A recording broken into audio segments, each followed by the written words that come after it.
Bonjour à toutes et à tous. Je remercie le mouvement européen de m'avoir permis de participer de manière virtuelle à cette rencontre. Alors c'est d'autant plus important que je puisse prendre la parole puisque vous savez qu'après l'année des 60 ans du traité de l'Élysée, nous avons maintenant cette année en 2024 les 5 ans du traité d'Aix-la-Chapelle auquel je suis très attaché. Je crois qu'en 2023, malgré les difficultés, malgré tous ceux qui disent que la France et l'Allemagne ne sont jamais d'accord, nous avons réussi à bâtir des ponts dans pas mal de domaines.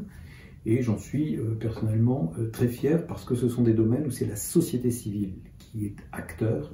Et c'est ça qui est fondamental et c'est pour ça que je suis toujours très attentif à accompagner les expériences telles que celles que vous menez toutes et tous aujourd'hui. Alors, franco-allemand par rapport à l'Europe qu'on appelle de l'Est. Vous savez que c'est un sujet qui me concerne au premier chef. J'habite à Cracovie depuis des décennies et je suis le député du franco-allemand. Donc c'est évidemment quelque chose que je porte depuis 6 ans de façon quotidienne dans mon travail. Je voudrais dire plusieurs choses à ce sujet.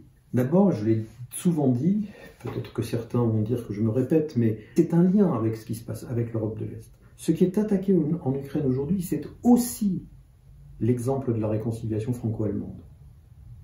Parce que non, c'était difficile quand le Saarland était encore français, quand on se traitait de Speck française dans les rues. C'est là que nous avons créé l'Union européenne, en période de conflit, pour gérer le conflit.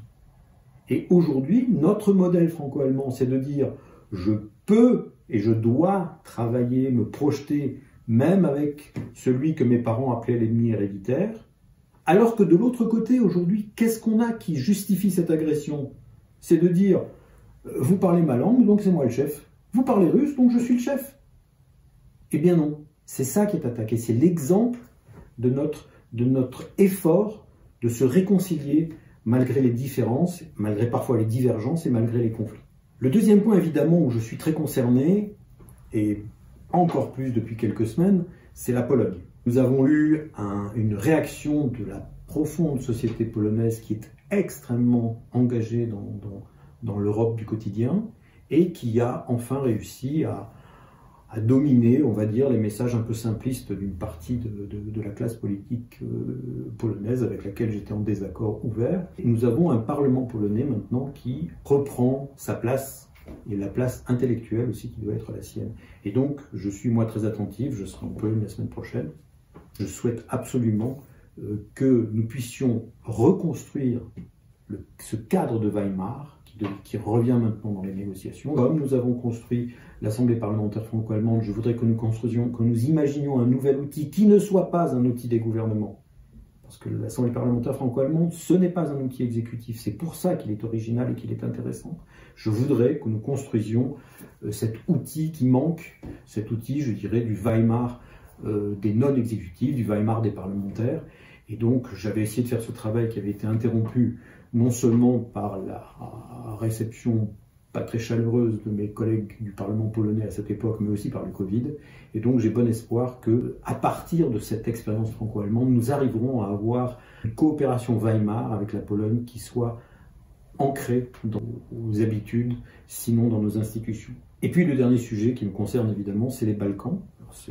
Certains disent que ce n'est pas tout à fait l'Europe de l'Est, mais je dis souvent que les Balkans, justement, c'est l'avenir de ce que nous faisons. Pourquoi? Parce que ce que nous avons fait en franco-allemand à la sortie de la guerre, c'est ce qu'il faut faire aujourd'hui dans les Balkans à la sortie de la leur.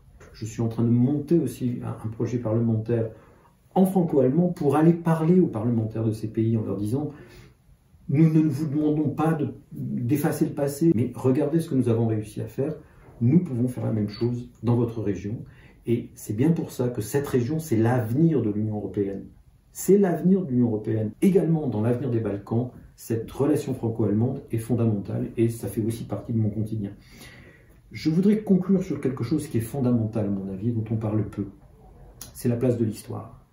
D'abord, je vous encourage tous à découvrir l'histoire de ces régions dont on parle peu, qui sont des régions européennes, qui sont parfois mélangées avec l'histoire de l'Allemagne. Quand on fait l'histoire de la Prusse, l'histoire du Königsberg, l'histoire des Balkans aussi. Il faut connaître ces histoires parce que, évidemment, il y a des expériences de drame, de guerre, de conflits horribles, sanglants. Mais il y a aussi dans les histoires de ces territoires de l'Union européenne ou de la future Union européenne des histoires de réconciliation, la République des deux nations, la République de Voïvodine au XIXe siècle, qui sont ce que j'appelle moi parfois des proto-Union européenne. Pourquoi l'Ukraine c'est la famille? Pourquoi l'Ukraine c'est la famille, contrairement à ce que nous raconte à longueur d'interview le Kremlin? L'Ukraine c'est notre famille, parce que l'Ukraine c'est un territoire interculturel. L'histoire c'est un outil d'émancipation. Ce n'est pas un déterminisme ou une arme de destruction comme le fait notre agresseur à l'Est. Voilà, merci à tous, merci, bon courage et bons travaux, et je regrette vraiment de ne pas pouvoir être avec vous aujourd'hui. À bientôt.